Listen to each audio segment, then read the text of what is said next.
You are now watching Cashapp ISH6XS YouTube horror movie channel.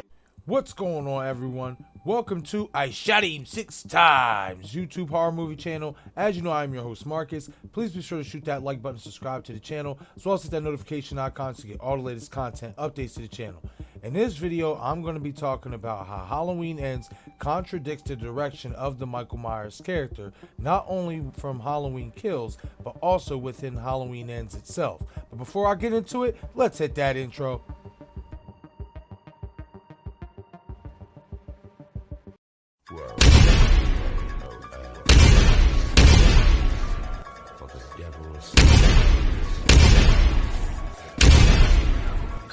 I shot him 6 times!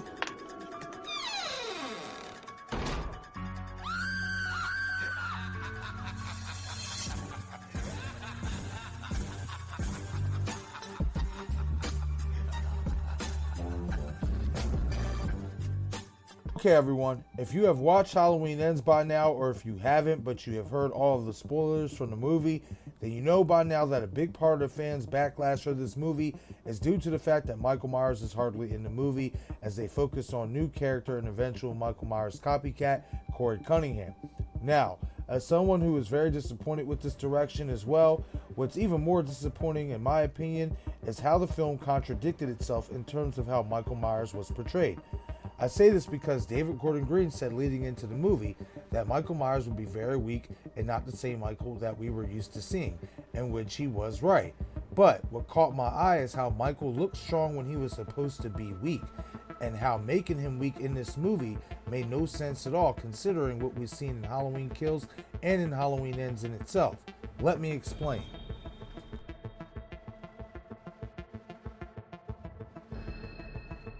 We first see Michael in Halloween Ends. We see him walking out of the sewers to drag Corey Cunningham into the sewers after Terry throws Corey over the bridge. Why this is important is because, though it is brief, you don't see Michael limping and you don't see Michael favoring his left arm as if it were injured when he's walking towards Corey. He also then proceeds to drag Corey's 155-pound body into the sewers with ease, with no struggle at all. But yet, when we see him soon after, when Corey lures Officer Mulaney into the sewers, when Mulaney flashes his light inside Michael's hiding spot, you clearly see Michael is favoring his left arm as if it is hurt. And you also see that Michael clearly looks frail before lunging at Mulaney and getting overpowered. You even see Michael limp over to get his knife while Mulaney is being held down by Corey. So why Michael isn't limping when he is walking towards Corey to drag him into the sewers is a major contradiction, as well as a major contradiction to not have him favoring his left arm. How would Michael have the strength to even drag Corey into the sewers if he's supposed to be weak?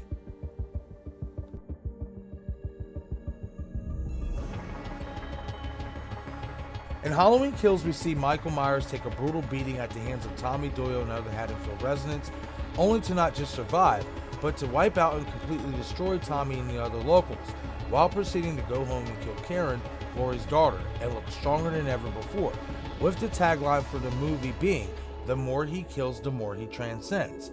Yet, in Halloween Ends, they make Michael look completely weak after living in the sewers for 4 years rotting away, even needing help from Corey Cunningham to kill Officer Mulaney, before seemingly transforming into his old self after doing so.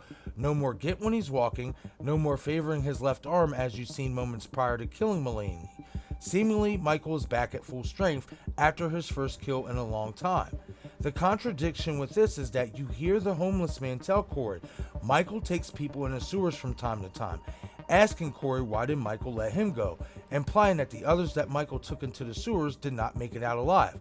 So if Michael has still been killing off and on the last 4 years, shouldn't he have been transcended or charged up to his full strength after killing those victims, just like he did with Officer Mulaney? I would like to think so, but that's not how it is portrayed in Halloween Ends.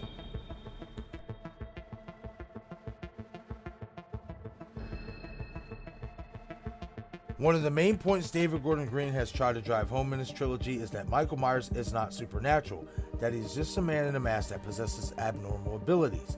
The whole just a man in a mask narrative was a big part of Michael's story arc in Halloween Ends, as you hear Corey Cunningham tell him this when he goes to steal Michael's mask in the sewers, and you also hear Laurie tell Michael this before slitting his throat. Though they intended to drive this narrative home, they contradicted it by giving Michael the supernatural ability to transfer his evil into someone else via eye contact. We see this with Corey Cunningham when he starts having flashbacks of Michael Myers and the night that Jeremy accidentally died, and you also see this later in the movie to the point when Corey's mannerisms would mimic Michael Myers. And we also see this with Laurie Strode at the end of the movie, before Allison comes in and stops the transfer of evil from being complete into Laurie. Whether you love Halloween Ends or not, I think we can all agree that in terms of the Michael Myers character, this movie definitely disappointed, not only by not having him in the movie that much, but by clearly not knowing what to do with the character. One minute he looks like his normal destructive self, the next he can barely stand and can't even overpower Corey Cunningham, who takes his mask.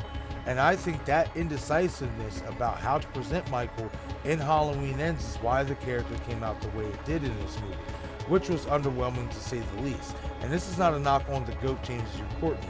He did phenomenal as he has done this entire trilogy. It's just the way the character was presented in Halloween Ends leaves much to be desired in my opinion.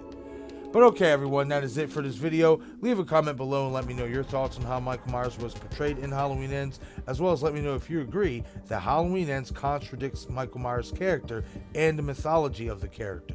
Once again, this is I Shot Him 6 Times, YouTube horror movie channel. As you know, I'm your host Marcus. Please be sure to shoot that like button, subscribe to the channel, as well as hit that notification bell so you get all the latest content updates to the channel. Be sure to follow me on Twitter, Instagram, Facebook, and Patreon. Thank you all for watching.